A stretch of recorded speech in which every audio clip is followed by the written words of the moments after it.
Assalamualaikum warahmatullahi wabarakatuh. Jumpa lagi dengan kami di Gas 34 Gagasan Ansor Selayar. Oke, kali ini kita bersama sahabat Mutakim, salah satu praktisi muda, di mana kali ini kita akan membahas terkait dengan kasus dari Sugi Nurharja dan Bambang Trimulyono. Kita tahu mereka berdua ini telah dituntut oleh JPU 10 tahun penjara. Untuk itu kita akan meminta pendapat atau pandangan dari sahabat Mutakin terkait dengan penuntutannya ini. Kira-kira seperti apa pandangan, apakah vonisnya ini, bagaimana hakim dalam mengambil keputusan itu seperti apa? Karena saya kira tuntutannya ini ya lumayan tinggi ya. Jadi saya di sini ingin mendengar atau kita ingin mendengar bagaimana pendapat dari sahabat Mutakin terkait dengan penuntutannya. Seperti itu. Ya, baik. Terima kasih atas waktunya. Assalamualaikum warahmatullahi wabarakatuh. Waalaikumsalam warahmatullahi wabarakatuh. Saya masih ingat itu saya diundang di sini waktu diminta untuk mengomentari perkara yang sama dengan tersangka yang sama, dulu masih tersangka. Pada momen itu saya menceritakan tentang kemungkinan ini perkara itu masuk atau tidak. Ternyata betul bahwa dia bakal masuk. Perkara bakal disidangkan, akan menjadi sebuah perkara pidana yang kemudian akan dihukum lebih berat dibandingkan dengan kejahatan sebelumnya, karena ini merupakan residivis, pelaku tindak pidana sebelumnya yang sudah selesai masa hukumannya kemudian melakukan tindak pidana. Dan pada video sebelumnya saya menyatakan bahwa salah satunya itu saya sampaikan bahwa pertama pasti dia masuk karena pertimbangannya itu pertimbangannya adalah sudah dicukupnya alat bukti oleh jaksa. Kedua, dia bakal dituntut lebih tinggi karena dia pelaku tindak pidana yang berulang, kan begitu.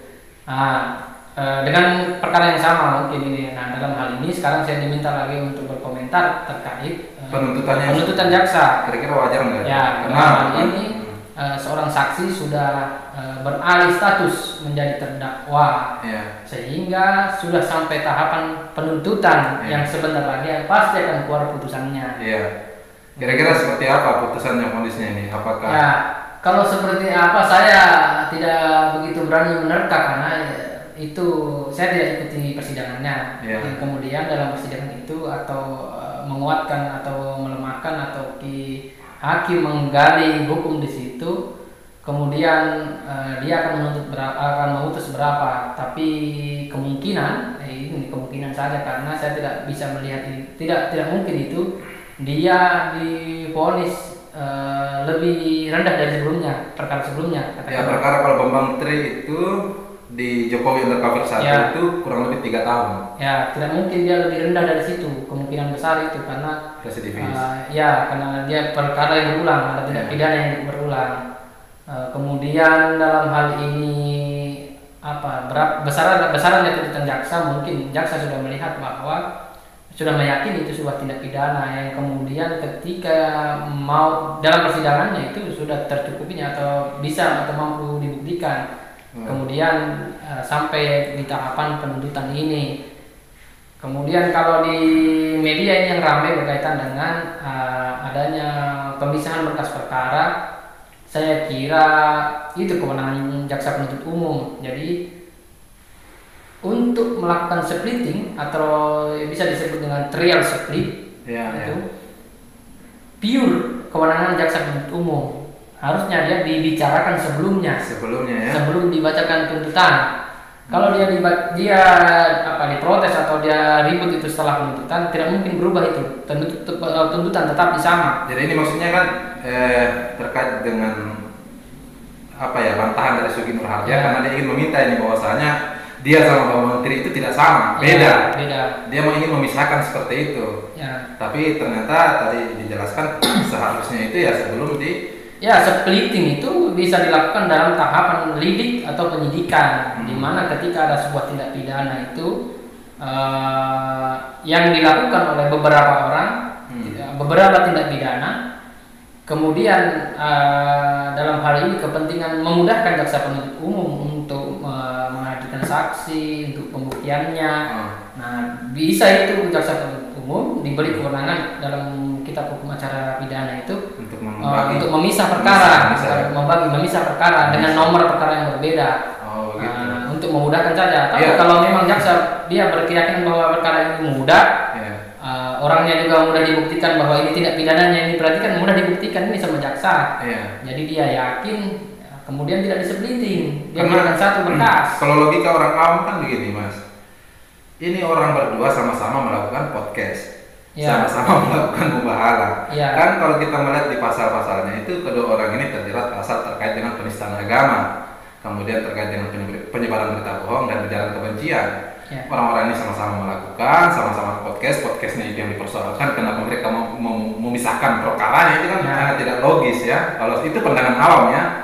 Kalau saya mendengar pendapatnya tadi, pandangannya tadi ya berarti betul bahwa saya ini.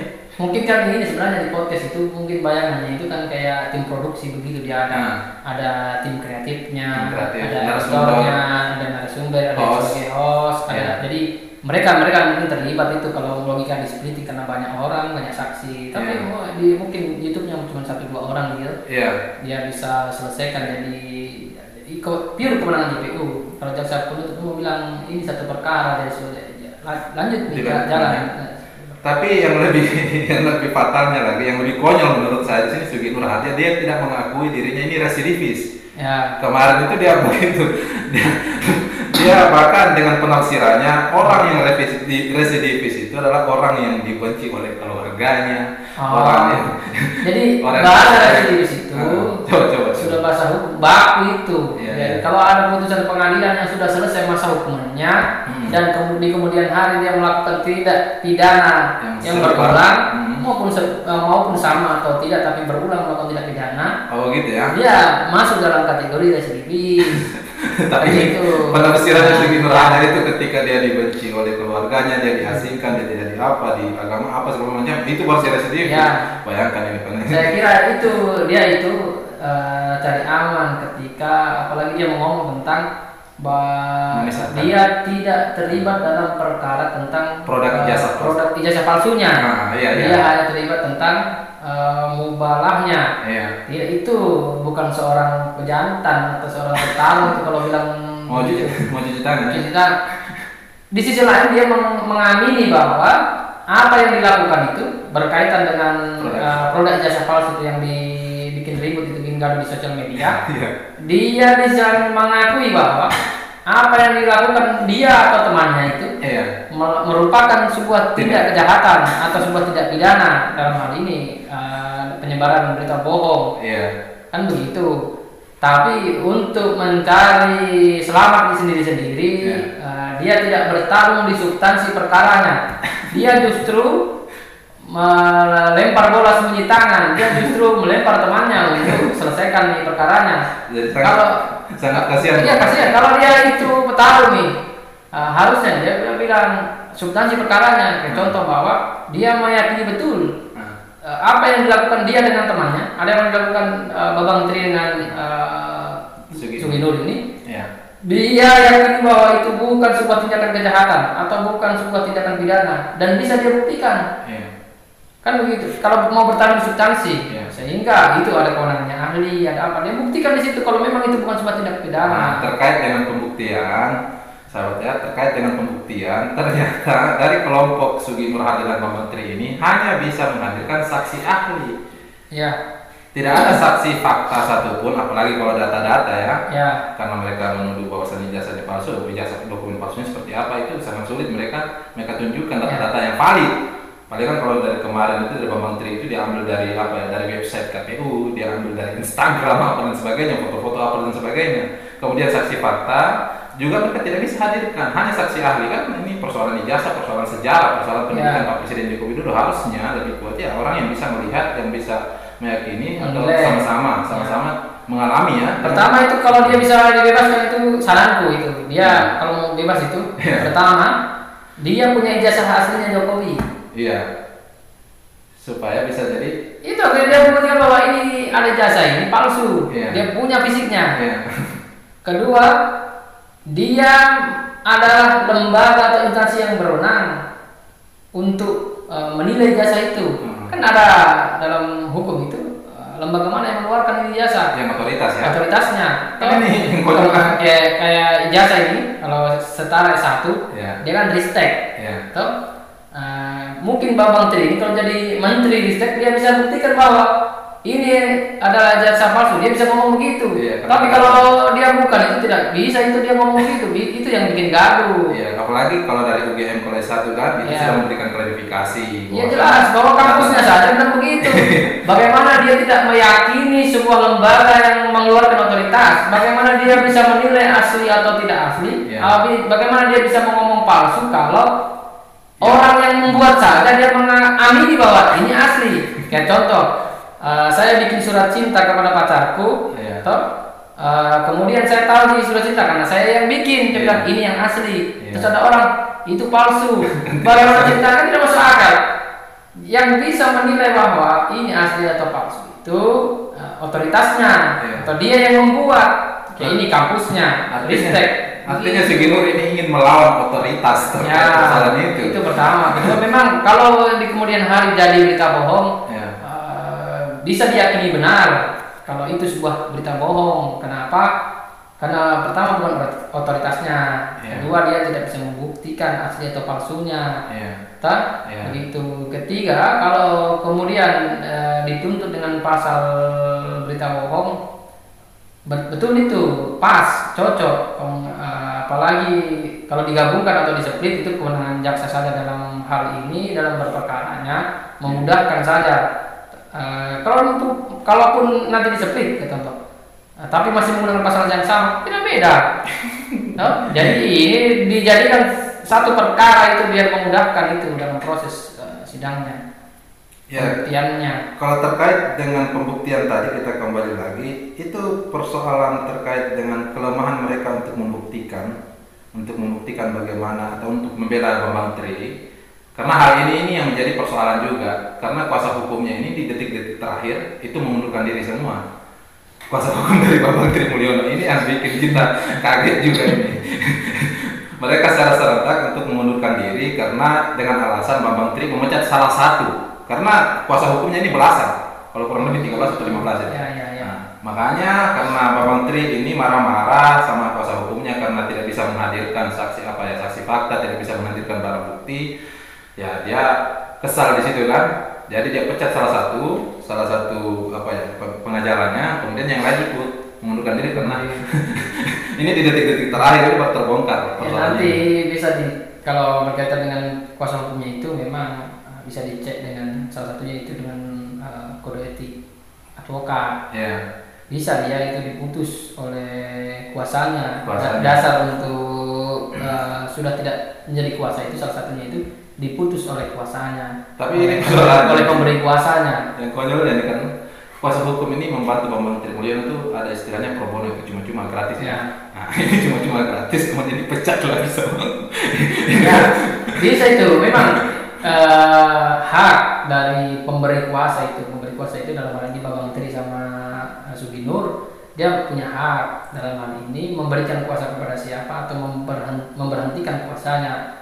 Yang kemudian ada mungkin temannya atau ada koleganya yang menjadi pengacara dan dia bisa memberikan sukarela atau pro bono, karena dalam hal pendampingan hukum itu pengacara memang bahkan ada salah satu itu dianjurkan untuk salah satunya itu mungkin dari beberapa perkara dia harus memberikan perkara secara pro bono. Nah, kemudian untuk sidang berikutnya katakanlah dia tidak pakai kuasa hukum, itu negara harus menghadirkan kuasa hukum karena dia merupakan terdakwa dengan ancaman pidana lebih dari 5 tahun. Jadi dia harus didampingi oleh kuasa hukum.